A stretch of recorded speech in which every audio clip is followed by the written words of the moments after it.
I like to think throughout my entire life I've been put in pressure situations and different stuff like that. Yeah, there's a different atmosphere or different feel with Coach Deggs now, but things aren't that much different to be honest with you.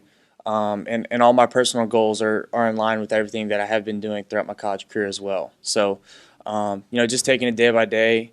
It's really cliche, but that's really how I'm doing it. Well, you showed a great deal of improvement in the last 2 years, summers in the Cape. How's that helping you transition to this spot now? Yeah, that's a great point.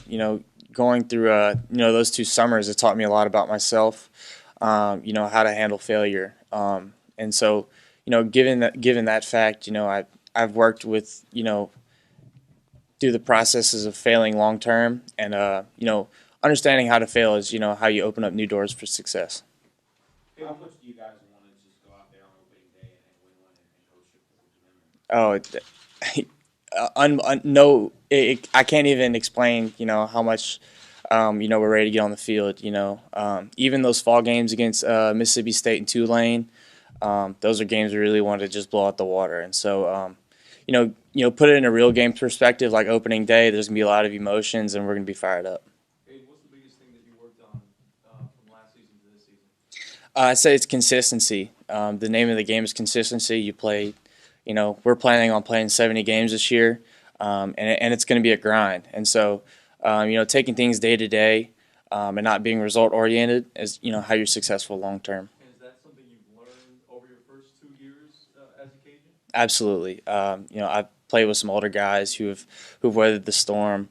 Who have been fifth years, who've overcome adversity with knee injuries like Orrin Veillon and Hansa Monica, and they've taught me a lot about resiliency, and consistency.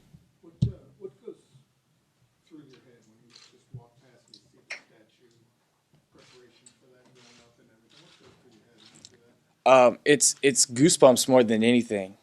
It's something that's bigger than me.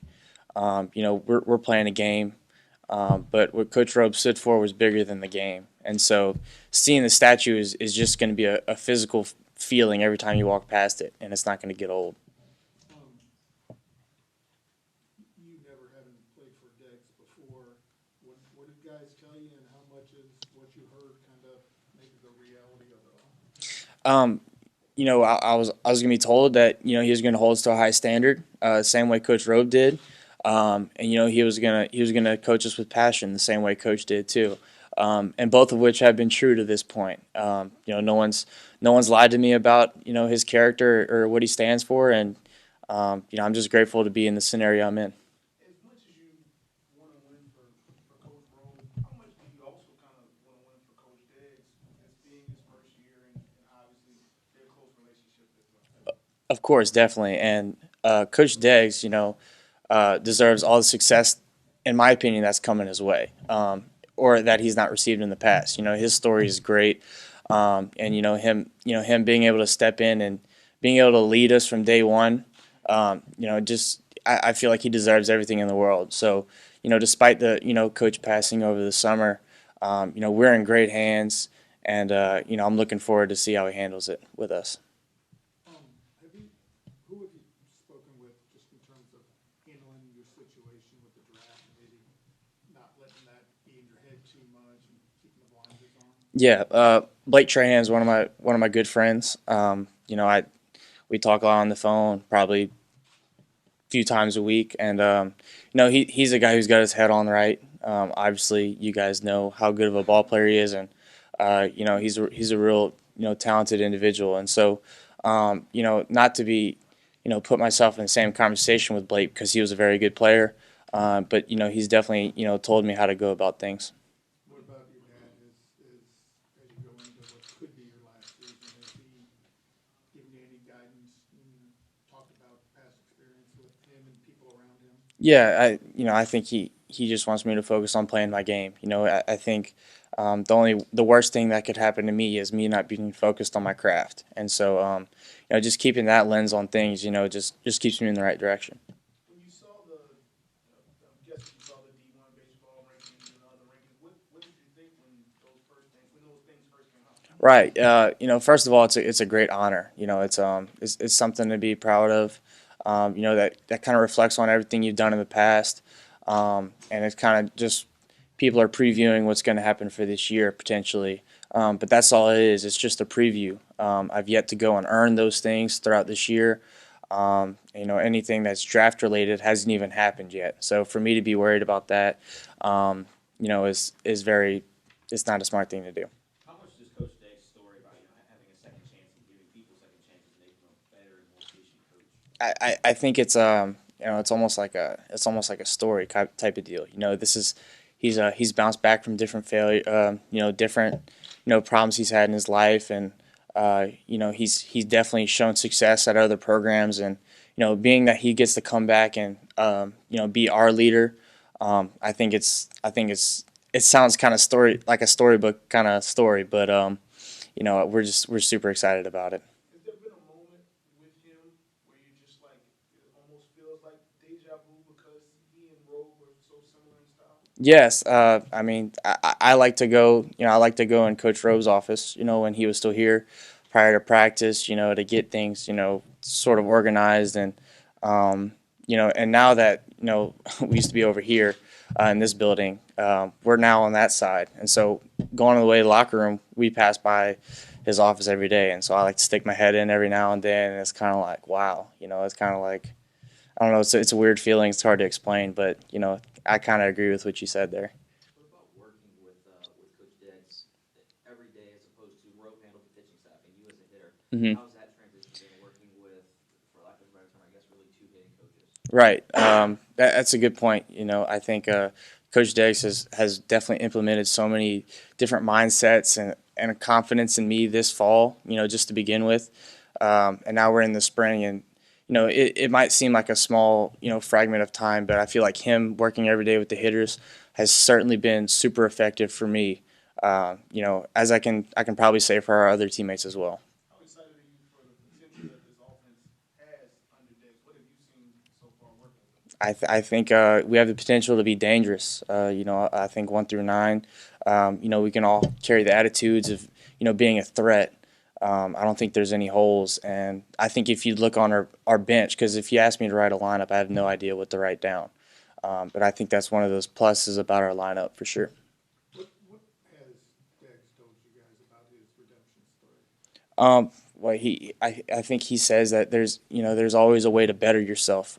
You always have a chance to respond about the negative things that happen in your life. And I think he compares it a lot to baseball, but like I said, baseball is just a game we play. He teaches us a lot about life lessons, and I think his story is a great representation of that. What are some of the biggest differences from going from an underclassman the last couple of years to being an upperclassman now as a junior? Have you seen some big changes from being an underclassman to now being? I think it's weird where guys are starting to be younger than me on the team. It's not something I'm used to, but I feel like that's it. I feel like for the most part. I feel like I'm continuing to fulfill a role that was just set by the older guys. And so, yeah, I'm coming into a junior year as an upperclassman, as you say. And so, yeah, I feel like there are more leadership opportunities for me, given that I do have 2 years under my belt, and there are more younger guys on our team. But this group that we have is a very mature group. So, I mean, I still don't feel that old, I guess, so to say. You have a mature group, and Coach Deggs picked you to be here for a reason that you're a junior, but none of y'all have been in NCAA regional.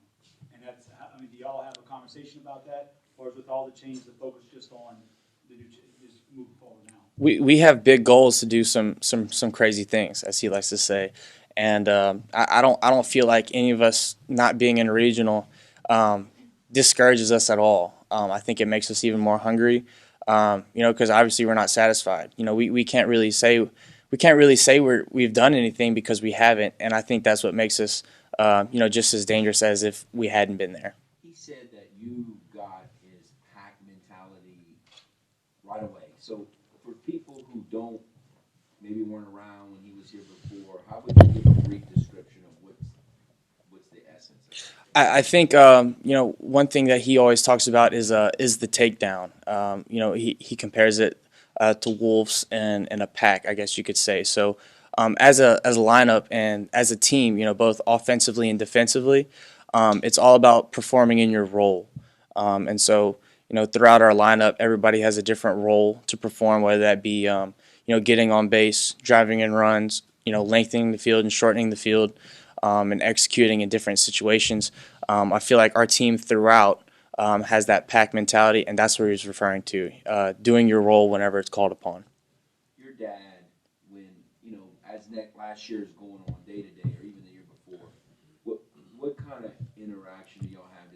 He's been there before and he's played here, so does he kind of just leave you alone? Does he talk to you more when you're through slumps or less during slumps? How do y'all go back and forth? I'm sure there are times where you just kind of say, leave me alone, but how's that back and forth normally from a day to day in games? Yeah, I feel like for me to be, to be deflective of what my dad's advice is would be very naive. And whenever we talk, we like to talk about ball, but most of our conversations aren't even about ball. I think, he leaves it a lot up to me to just go and have fun. And I think, his perspective is when I've gone out there and have fun playing my game is when I've been playing the best. So, as far as slumps go, it's kind of just pretty self-explanatory. Just grind through it. And so and as far as that's as baseball as it gets for the most part. We're not really into mechanics or whatever. It's just go out and play your game for the most part. With everything that happened this offseason, do you feel like this team is a lot closer off the field, or were you guys kind of always, nothing changed? I think it's definitely been a bonding experience for sure. Anybody, I guess, certainly the guys who have been here before and, they've had the opportunity to play for Coach Robe. Has definitely been a meshing, piece for all of us. And for even the guys who haven't played for him, they knew what he stood for. And, to not be able to have the opportunity to play under him is a blow, if you ask me. But, I think I agree, this has been an opportunity for us all to come together. Got time for one more question. I was gonna say, at what point last year or even throughout your time here, do you feel like you've grown the most? What point can you point to and say, I'm here because of this stretch or this thing? Yeah, I think I can chalk it up to last year at the beginning. I really stumbled out the gate. I had really struggled bad, and everybody was wondering and asking me, and I was just staying persistent, and that's one thing Coach and I always talked about is just keep going. It's gonna blow up for you, and then over those next couple of weeks, I ended up doing much better than I had at the beginning of the year to say. And I think that was just a testament to continue to just keep grinding through it. And that taught me what perseverance was about. If I was result oriented, that early time would have ate me up. But I chose to not let that happen.